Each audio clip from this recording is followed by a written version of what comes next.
देखो जितनी भी खाप यहाँ आई है सबका धन्यवाद। और मंच बहुत मजबूत बना क्योंकि तजर्बा ले लिया था जींद से।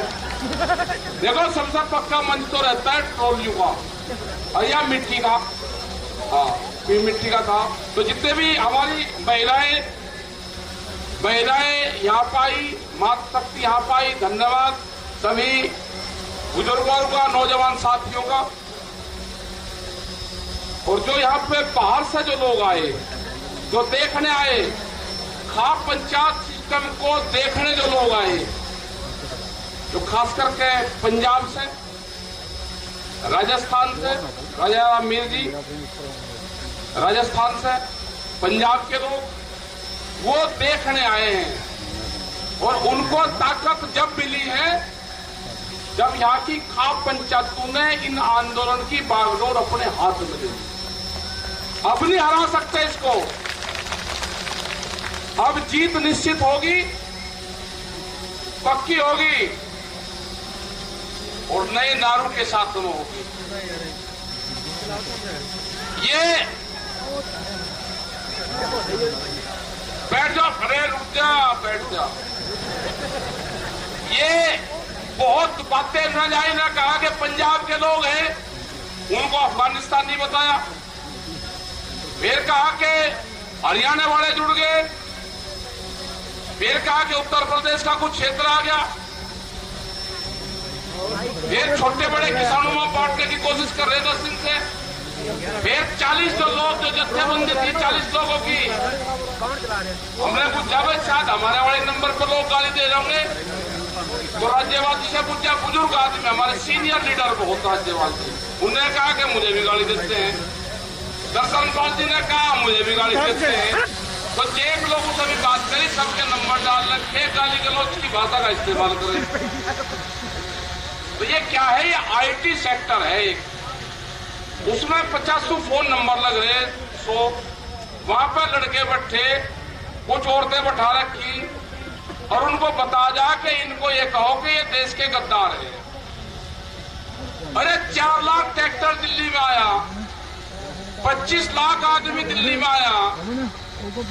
उनका मकसद था कि हम दिल्ली की सड़क पे एक बार अपने ट्रैक्टर का टार लगाएंगे। उनको बहका के जब यहाँ पे 88 में आंदोलन हुआ, चौधरी महेंद्र सिंह टिकैत जी उसमें थे, उनके नेतृत्व में था, 7-8 लाख आदमी थे। पार्लियामेंट की दूरी 1 किलोमीटर थी। क्या पार्लियामेंट पे कोई किसान गया?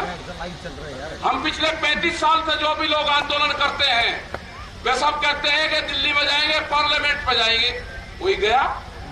एक बालक को बहका के 7 बजे बयान दिलवाया और सुबह 9 बजे और लाल किले की चोटी पे बैठा मिला। भाई कौन सा रास्ता था जाने का? अगर उसका लेके ही जाना था, अगर हमको जाना होता तो हम लाल किले पे कोई कानून बने। कोई मुर्दों के घर में कोई कानून बनते हैं? वो तो भुट्टू का घर है, कौन जाएगा उसमें?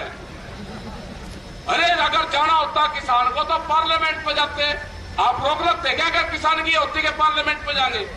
जब हमको जाना ही नहीं था कहीं, 6 दिन तक, आपसे 10 दिन तक हमारे लोग बात करते रहे, कमेटी के लोग बात करते रहे, कमेटी के लोग बात करते रहे। हमने कहा भाई हमको जाने दो आप वहां पे। उन्होंने कहा जी परेड हो रही, नहीं आप जा सकते। अरे ऐतिहासिक चीज होगी, उधर से मिलिट्री वाले आएंगे, इधर से हमारे आप कुछ लोग चले जाएंगे और बाहर रह जाएंगे रिंग रोड पे। एक जय जवान जय किसान का नारा सार्थक हो जाएगा। उसको आप बढ़िया तरीके से आप करवाओ। उसको नहीं करा। हमने कहा, हमारी कमेटी ने कहा कि हमको रिंग रोड दे दो, वो रिंग रोड भी नहीं दी। और जब रात को जो रूट दिया, जब सुबह ही हम गए, उसी रूट पे बैरिकेटिंग थी। मगर बहुत जल्दी आए थे मेरे, जो रूट लिखत पढ़त में दिया उस पर बैरिकेटिंग पक्की करी गई और दिल्ली के जाने वाले रास्ते फ्री करे गए। कहने लगा चले जाओ दिल्ली, लाल किले पे जाओ। बोले लाल किले का रास्ता नहीं पता किसान को, कहने लगा लाल किले पे मीटिंग, वहां चले जाओ। मगर बड़े अजीब आदमी भाई। बोले सब लोग वहां पे भेज दे। वे तो हमने भी कहा उधर वालों को, भाई यहां से आगे तो उधर निकल जाओ वजीराबाद को। सब लोग अपना निकल गए 5-6 बजे तक। भाई लाल किले पे कोई कानून थोड़ा बनने दे। इनका मकसद था कि एक धार्मिक ध्वज को वहां पे फरवा दो किसी बेवकूफ बालक से, और एक कौम भी खत्म हो जाएगी और ये किसान बिरादरी भी खत्म हो जाएगी। ये कह दोगे तिरंगे का अपमान करा इन्होंने, तिरंगे का अपमान करा और इनका मनोबल डाउन कर दो। कह लगे वापसी जा लिए, क्योंकि प्रचार मंत्री के सब साथ में ही है। इनके ऊपर बंदूक का पहरा है, कलम और कैमरे पे। ये जो कुछ वे कहेंगे वे ही ये बोलते हैं, इनकी कोई गलती नहीं है। इन पे ध्यान कर लो। ये अगर खिलाफ बात करे तो ये समझ लेना ये प्रेशर में बात कर रहे हैं, उसको सही समझना, उल्टा समझना। उसके जो ये कह रहे प्रेस वाले उसका उल्टा समझना। अगर सही बात कह रहे तो ठीक है, अगर ये गलत कह रहे तो उसका उल्टा समझना। बड़े अजीब आदमी है ये। हमने कहा भाई 3 बिल किसानों के लिए आप बनाए, किसानों को मंजूर नहीं, वापसी ले लो। बिल वापसी कैसे लेके जाएगा जब बिल बनने से पहले गोदाम पहले बन गए, बिल बाद में बने। यहाँ पे जो व्यापार होगा इन्होंने तलाश करी सब चीजों में, सर्वे करे इन्होंने कहा कि जो सोना सबसे महंगी चीज है उसका महिलाएं 1 साल में 17 बार इस्तेमाल करती है, 17 बार। ध्यान से सुन लेना। उन्होंने कहा कि इसका व्यापार ठीक नहीं है, व्यापार अनाज का करो, अनाज का व्यापार देश में मंदिर का कर लिया, धर्म का कर लिया, भावनाओं का कर लिया।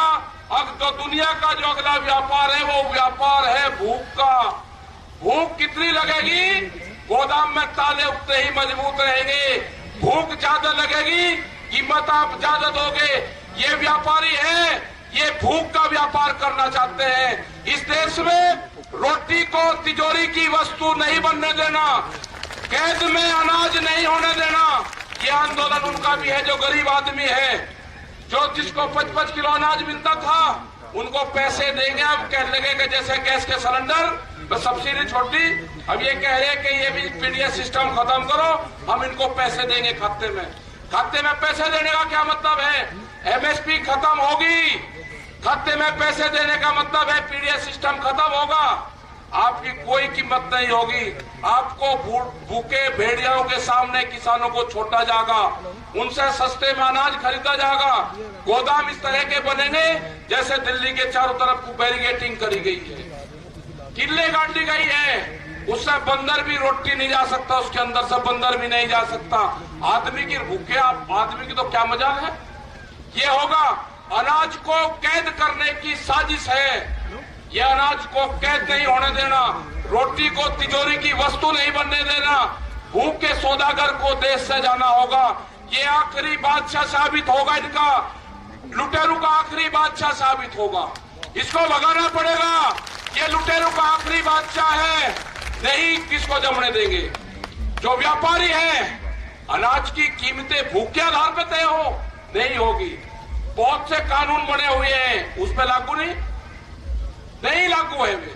बिजली, अरे किसान को तो सपोर्ट करना चाहिए सरकार को, सपोर्ट नहीं कोई सरकार की है।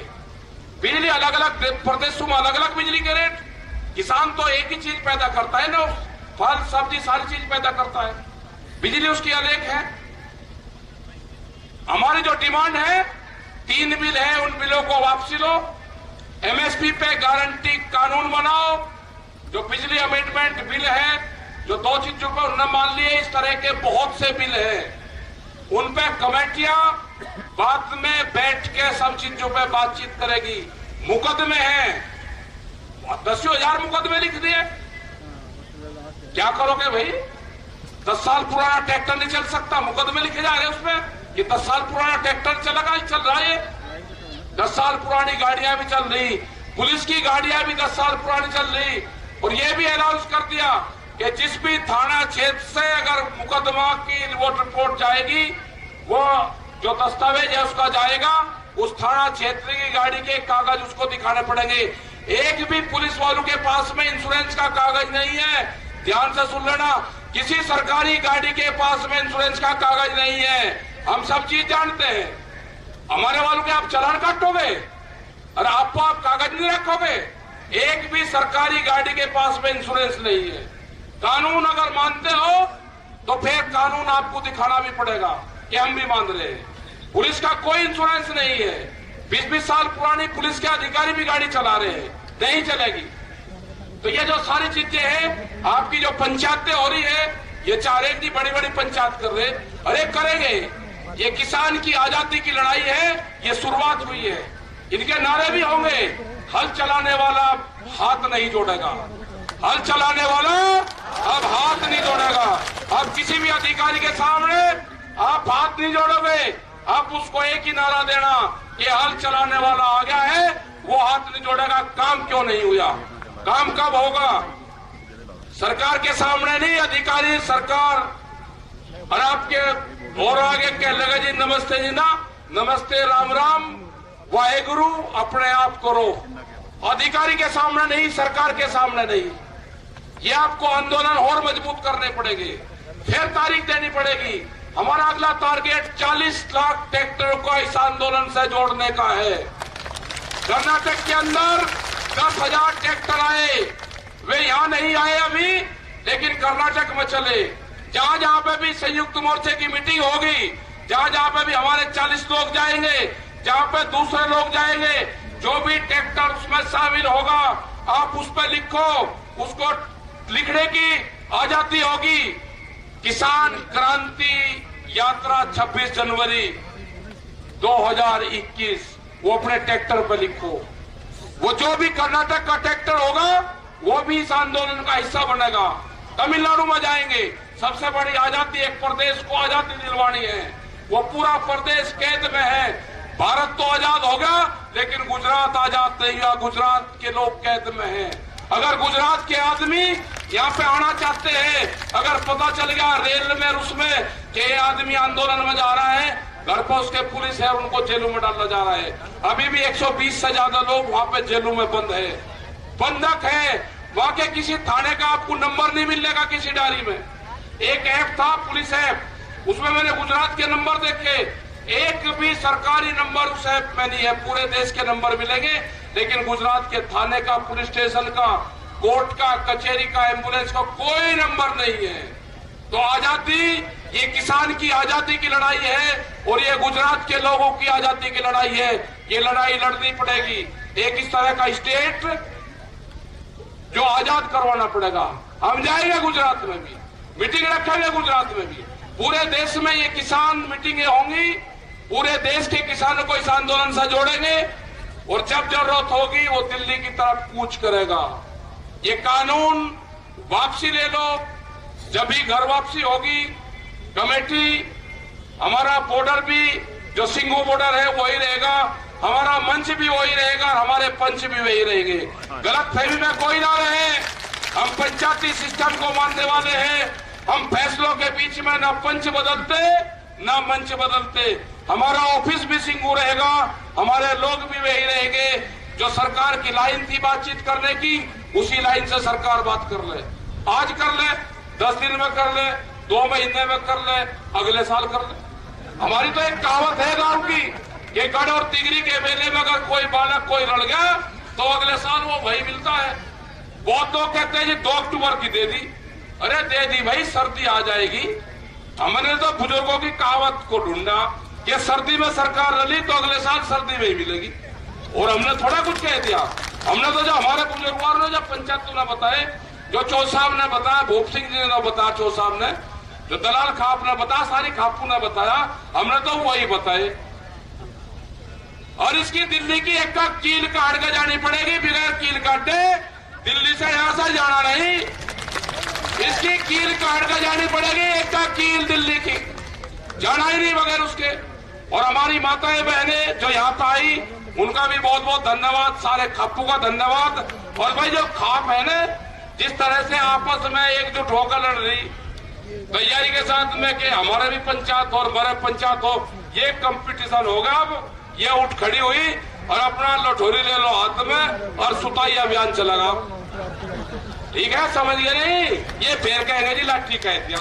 अरे लाठी तो भाई झंडे में भी लगे, डंडे में भी लगे। ये जो आरएसएस वाले चल रहे लेके, ये क्या लेकर चले भाई, ये बता दो, इनका नाम बताओ। ये भी तो बजावे है, तो हमारे वाले भी लेकर चले।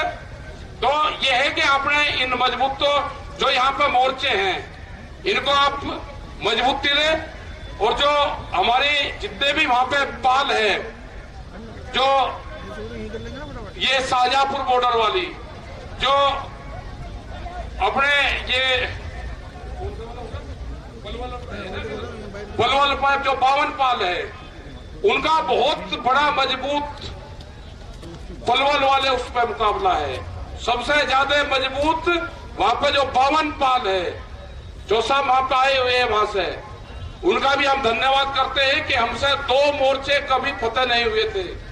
एक जयपुर वाला मोर्चा और एक ये पलवल वाला मोर्चा, ये अब फतेह हो गए, वहां पे आगे है। सब लोग का धन्यवाद है। जो साहब का भी राजस्थान से आगे अपना सब कारोबार छोड़ कर आगे। बहुत लोग ये कहते हैं जी, एक रूमर फैला रहे टीवी पे, ये बहुत पैसे हैं, बहुत में है। हमने कहा भाई बहुत है, जितने किसानों की जमीन है वे सब हमारी है, बहुत है, इसकी नपाई करो सबकी, सब हमारी है किसानों की। ये रूमर फैलाएंगे किसी आदमी को भी डाउन करने के लिए, कुछ भी रूमर फैला सकते हैं, उसके चक्कर में मत आना कहेंगे। ये आंदोलन जब तक जारी रहेगा, जब तक भारत सरकार कमेटी से बातचीत नहीं करेगी, जब तक समझौता नहीं करेगी, ये किसान घर वापसी नहीं जाएगा।